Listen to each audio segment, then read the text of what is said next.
Regardez bien les yeux de votre chien la prochaine fois que vous haussez le ton pour une bêtise insignifiante. Ne détournez pas le regard par colère ou par frustration. Ce que vous voyez briller dans ses pupilles à cet instant précis, ce n'est pas simplement de la soumission. Et ce n'est certainement pas cette culpabilité que nous, humains, aimons projeter sur eux. En réalité, à la seconde même où votre voix se durcit, son monde entier vient de vaciller.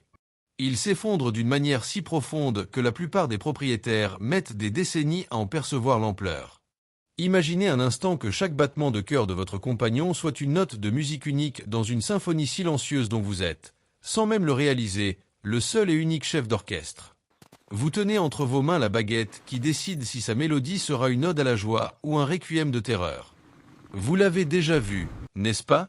Ce moment de silence lourd, épais, presque dérangeant, où il semble soudainement se recroqueviller sur lui-même, cherchant à se faire plus petit que la poussière. Ce moment où il détourne le regard, fuyant vos yeux comme si la lumière y était devenue insoutenable, ou lorsqu'il lèche ses babines avec une rapidité nerveuse, une intensité presque douloureuse, alors que vous continuez de lui donner ce que vous considérez être une simple leçon de vie. Pourtant, vous avez probablement interprété ce comportement de travers durant toute votre existence commune. Là où vous avez cru voir la reconnaissance d'une faute ou le remords d'une bêtise, il s'agissait en fait d'un cri de détresse neurologique pure. Ce n'était pas un aveu, mais une supplication silencieuse, une demande désespérée de validation de sa propre sécurité émotionnelle au sein de ce qu'il considère comme son sanctuaire, votre meute humaine. Il ne se demande pas s'il a bien fait ou mal fait, il se demande si vous l'aimez encore, ou si son pilier de survie vient de se transformer en prédateur. Ne quittez pas cette vidéo, car ce que je m'apprête à vous révéler dépasse tout ce que vous avez pu lire dans les manuels de dressage classiques. Restez avec moi jusqu'aux dernières secondes de ce voyage immersif, car il existe un détail spécifique, presque imperceptible pour l'œil non averti, un mouvement microscopique des paupières couplé à une inclinaison millimétrée de la tête qui ne se produit qu'à la toute fin de cette exploration. Ce détail, une fois que vous aurez appris à le décoder, agira comme une clé universelle. Il changera radicalement, et pour toujours, la manière dont vous percevez l'âme de votre chien, mais surtout, la façon dont vous communiquez avec lui dans ces moments de plus grande vulnérabilité. Ne manquez pas ce secret final, car il est le fondement même de la confiance absolue. L'autre jour, alors que j'observais un jeune berger australien dans un parc, j'ai été témoin d'une scène qui m'a profondément marqué, même si elle paraissait banale pour les passants. Son maître le grondait pour avoir sauté sur un inconnu. Le ton était sec. Le geste brusque. Pour l'humain, c'était de l'éducation. Mais pour le chien, j'ai vu quelque chose que la majorité des gens ignorent totalement. Une micro-expression de résignation, un affaissement imperceptible de la colonne vertébrale qui a changé la posture de l'animal pour tout le reste de l'après-midi. Je sais que vous avez déjà ressenti cette pointe de culpabilité, ce pincement au cœur après avoir crié sur votre compagnon parce qu'il a mâchouillé une chaussure ou oublié les règles de propreté. Mais la science neurologique nous révèle aujourd'hui quelque chose de surprenant, voire de bouleversant, sur ce moment précis. Ce que nous appelons gronder est souvent perçu par eux comme une rupture de contrat biologique. Pourquoi ce simple changement de ton a-t-il autant de poids? Pour le comprendre, nous devons plonger dans cette zone grise de la communication canine, cette zone entre 2 et 5 minutes où l'on pense avoir transmis une règle, mais où l'on a seulement semé la confusion. Imaginez le cas de Max, un labrador qui avait cessé de répondre à son nom. Ses propriétaires pensaient qu'il devenait têtu ou sourd. En réalité, Max avait associé son nom à la peur d'être grondé, transformant son identité même en un signal de danger. Dès que nous avons appris au propriétaire à reconstruire la valeur émotionnelle de son nom, Max est redevenu le chien joyeux qu'il était. La solution n'était pas dans l'autorité. Elle était dans la restauration de la sécurité. Presta atensao nisto. Scientifiquement, gronder un chien sans respecter son timing cognitif déclenche une tempête de cortisol, l'hormone du stress, qui sature son cerveau. Imaginez une ville dont toutes les lumières s'éteignent d'un coup, ne laissant place qu'à des alarmes hurlantes. C'est ce qui arrive dans son esprit. Mais attention, il existe une distinction capitale que peu d'experts mentionnent. Le chien ne ressent pas la culpabilité telle que nous la définissons. Ce que nous interprétons comme des remords n'est en fait qu'une série de signaux d'apaisement désespérés. Et si je vous disais que votre colère, même silencieuse, peut être plus dévastatrice que vos cris? Les chiens sont des lecteurs de micro-expressions. Ils captent la tension de vos muscles et l'odeur chimique de votre frustration bien avant que vous n'ouvriez la bouche. Souvenez-vous de la fois où vous étiez mal à l'aise sans savoir pourquoi. C'est l'état permanent d'un chien qui sent que son pilier de sécurité, vous, est sur le point de s'effondrer.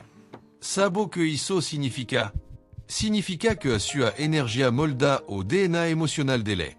Quand vous grondez votre chien après qu'il a commis une erreur il y a 10 minutes, il ne fait pas le lien avec l'acte. Pour lui, vous êtes simplement devenu un prédateur imprévisible dans son propre sanctuaire. Cette imprévisibilité est le poison le plus lent et le plus efficace pour détruire la confiance. Elle transforme un partenaire de vie en un être inquiet qui passe son temps à scanner votre humeur pour survivre émotionnellement. Si vous m'écoutez encore, c'est que vous n'êtes pas un simple propriétaire. Vous n'êtes pas là pour des astuces de dressage rapide ou pour dominer un être vulnérable. Vous faites partie de cette communauté de gardiens qui cherchent réellement à comprendre l'âme canine, à traduire le silence et à protéger la dignité de ceux qui n'ont pas de mots pour se défendre. Cliquez sur le bouton d'abonnement. Rejoignez-nous. Ici, nous ne parlons pas de possession, mais de symbiose. Parce que comprendre ce que votre chien ressent quand vous haussez le ton, c'est le premier pas pour devenir l'humain qu'il mérite vraiment. Entrons plus profondément dans la psychologie de la cohabitation. Imaginez un instant que votre chien soit un miroir biologique de votre propre système nerveux. S'il se replie sur lui-même quand vous grondez, ce n'est pas seulement parce qu'il a peur de vous, c'est parce qu'il perd son propre sens de l'équilibre. Pour lui, vous êtes le garant de la réalité. Si vous êtes en colère, le monde entier est en colère. Et si la raison pour laquelle votre chien recommence la même bêtise était justement votre façon de le gronder? Le stress bloque l'apprentissage.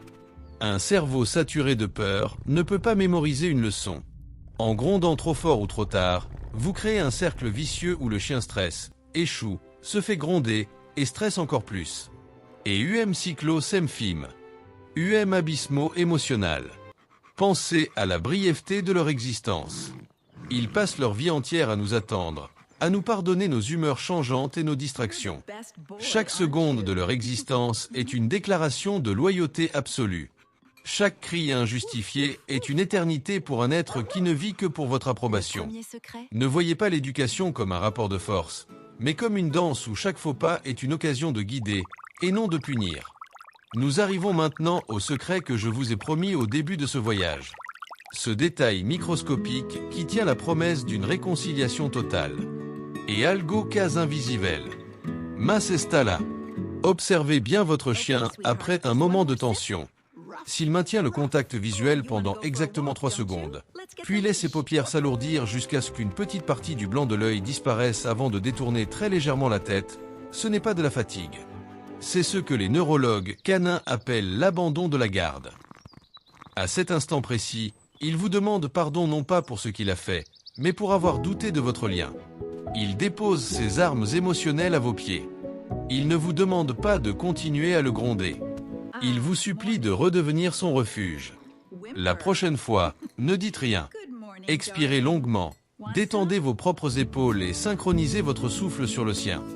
Dans ce silence partagé, vous n'aurez plus besoin de mots pour savoir que la confiance a été restaurée.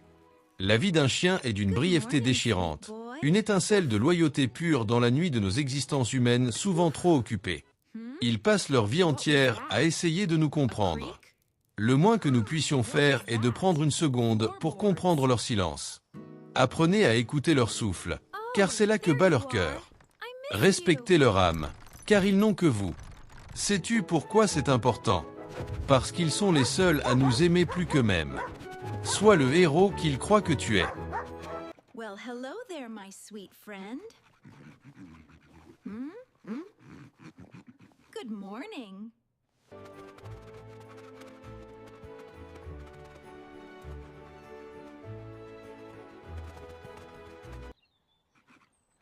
Come here, my sweet boy.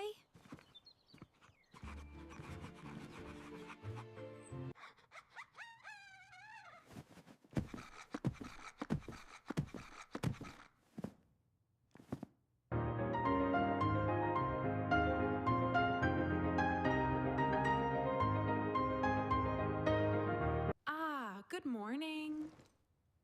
Meow. Good morning, time to stretch. That's better. Oh, and a shake. Right, let's go play.